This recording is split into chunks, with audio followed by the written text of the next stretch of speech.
Քաշոյանին։ Շնորհակալ։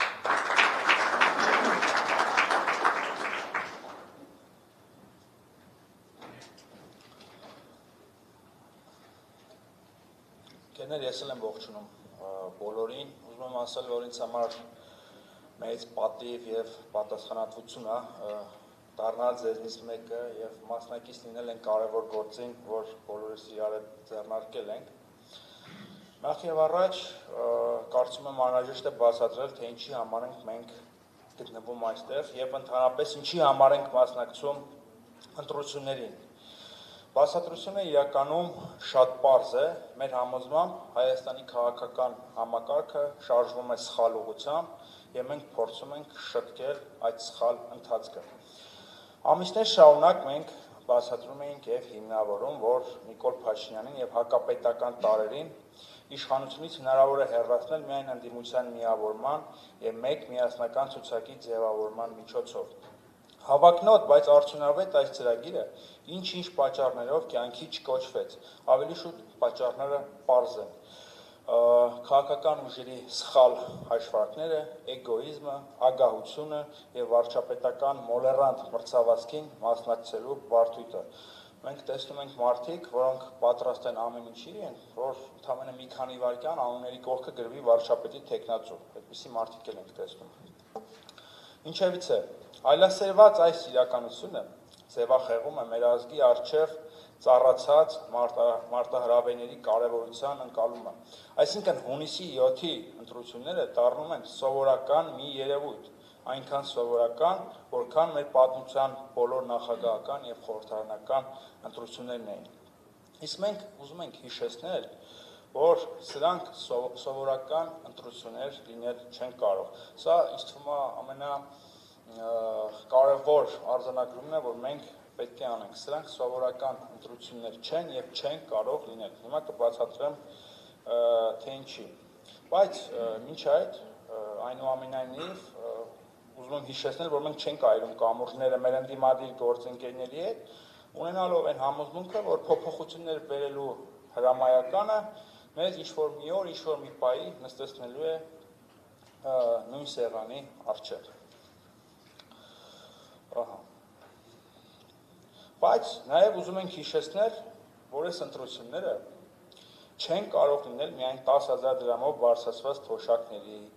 300,000 աշխատատեղերի, տնտեսական բարեփոխումների, հարկերի, տիեզերական խոստումների, գործարաններ կառուցելու, սոցիալական պոպուլիզմի, դեմագոգիայի մասին։ Այս ամենը մենք արդեն տեսել ենք տասնամյակներ շարունակ, տեսել ենք ընտրություններից առաջ ժողովրդին բաժանվող բրինձ, մուրաբաներ, 10,000 դրամ ընտրակաշառք, լսել ենք խոստումներ Հայաստանը սիլիկոնյան հովիտ, ՏՏ համաշխարհային կենտրոն, Չոր նավահանգիստ դարձնելու մասին։ Ամեն ինչ տեսել ենք ու լսել, բայց հիմա ինձ թվում է կանգ առնելու և սթափվելու ժամանակն է և մեր երիտասարդությունն էլ պետք է վերջապես ամպերից իջնի, հասկանալով, որ մենք Ֆինլանդիայում կամ էլ Գերմանիայում չենք ապրում, մենք Արևմտյան Եվրոպայի խաղաղ, անհոգ և անդարդ երկրներից չենք ու չենք էլ կարող լինել և միգուցե ոչ էլ պետք է։ Իհարկե հրաշալի է, երբ նստում ենք փիլիսոփայական դատողություններ ենք անում սոցիալական արդարության մասին, ցիտում ենք Ժան-Ժակ Ռուսոյին, Վոլտերին, խոսում ենք գերմանական ճարտարապետության և ինժեներական մտքի մասին, երազում ենք սկանդինավյան սոցիալիզմի մասին, բայց մի փոքրիկ նյուանս միշտ բաց ենք թողնում, որ Հայաստանը մի պետություն է, որի հարևանները նրան դիտարկում են որպես Արևմտյան Ադրբեջան։ Սա ամենակարևոր բանն է, որը շատ շատերը չեն ուզում գիտակցել։ Իսկ ինչ է ասում Նիկոլ Փաշինյանը։ Իրանք խոստովանում են, որ իրանք տկար են ու անկարող, հարիվ են ու թույլ,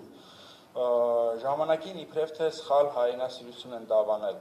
բայց հիմա խելքի են եկել ու փոխարենը փրկել են Հայաստանը, ազատագրվել ռուսներից և վերականգնել ինքնիշխանությունը։ Սա շատ մարդկության պատմությանը հայտնի կառույց է, լեգիտիմության խնդիր ունեցող իշխանությունները միշտ էլ փորձում են վերարտադրվելու ինչ-որ այլընտրանքային աղբյուրներ գտնել, դիմելով ստի, մանիպուլյացիա և պոպուլիզմի օգնությանը։ Նիկոլ Փաշինյանը հասկանում է, որ ինքը տեղ չունի Երրորդ հանրապետությունում, ավելին ինքը հասկանում է, որ հայ ժողովրդի վերջին 150 տարիների համատեքստում ինքը մերժելի և դատապարտելի կերպար է։ Այդ իսկ պատճառով նա ոչ միայն պատմությունն է խմբագրում, այլ նաև այն հարմարեցնում է իր շահերին, նա կերտում է նոր Հայաստան, գրում է նոր պատմություն, որտեղ իր տեսակը կլինի լեգիտիմ եւ ընդունելի։ Նաև իր հետ տանում է ժողովրդի մի զգալի մասին, պոպուլիզմի դիրքերից մարդկանց գլխների մեջ ներարկելով ազատության օփյումը, թույնը։ Մարդկանց խոստանում է մի իրականություն, որտեղ իրենք ազատագրված կլինեն բոլոր տեսակի հոգսերից, պարտավորություններից, բարոյական կոդեքսներից եւ հեղինակություններից։ Փաշինյանական մշակութային այս հեղափոխության համար ամենահեշտ թիրախը թերևս Ռուսաստանն է։ Իշխանական պրոպագանդան Ռուսաստանից մի մահաբեր հրեշ է կերտել, որը իբրև թե հանձնել է Արցախը, ամեն պահ փորձում է ոչնչացնել Հայաստանը, ուզում է կործանել նրա անկախությունն ու ինքնիշխանությունը եւ մտցնել միութենական պետություն։ Իդեպ հակառուսական այս քաղաքականության ճանապարհին Նիկոլ Փաշինյանը ապավինելով երրորդ կողմի կեղծ խոստումներին նպաստեց Արցախի հայաթափմանը եւ ոչնչացմանը։ Իսկ հիմա նորից այդ երրորդ կողմի անտեսանելի միջամտությամբ նա պատերազմ է հայտարարել Հայաստանի երրորդ հանրապետությանը, հայ առաքելական եկեղեցուն, ինքնությանը, արժեքներին եւ մշակութային միջավայրին։ Ցավոք սրտի հակառուսականության այս աղանդը ամուր գույն է դրել մեր երկրում եւ շատ մարդիկ պատրաստ են նույնիսկ Հայաստանի ապագան դնել զոհասեղանին, միայն թե այդ չար ռուսներին հեռացնեն Հայաստանից։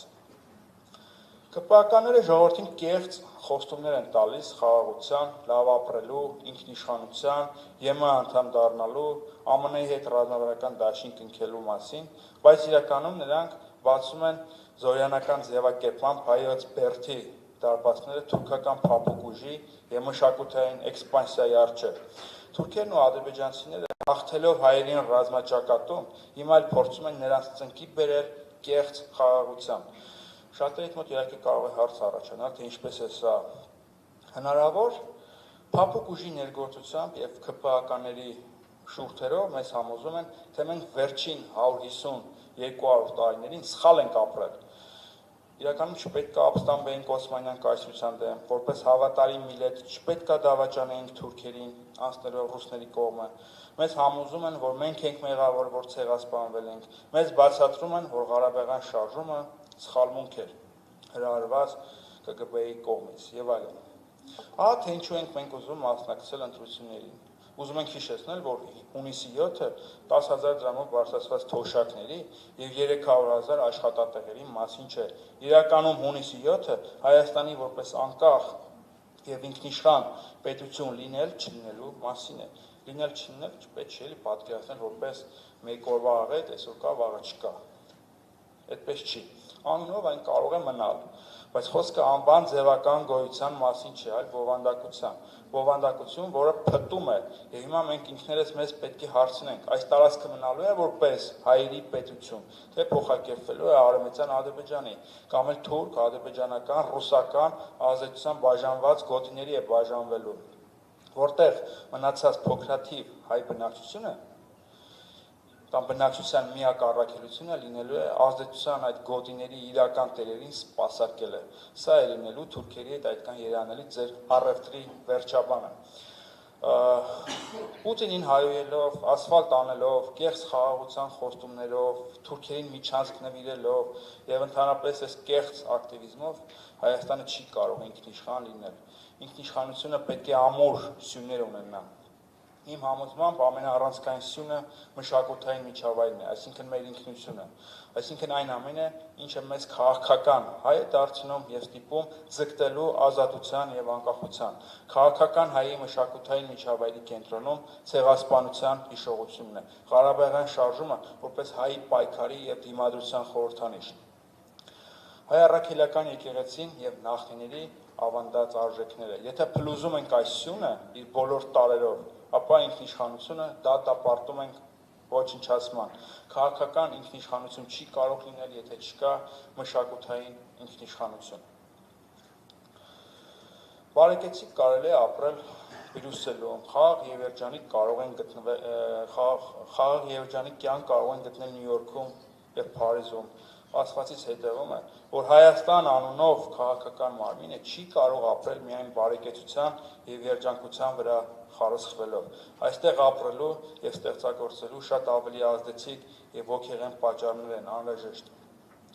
Ելնելով այս մարտահրավերներից եւ իրողություններից մենք հանրային պայմանագրի կամ դաշինքի մեր մոդելն ենք առաջարկում, հողմանելով անգլիացի խոշորագույն մտածող Էդմոնդ Բյորքին,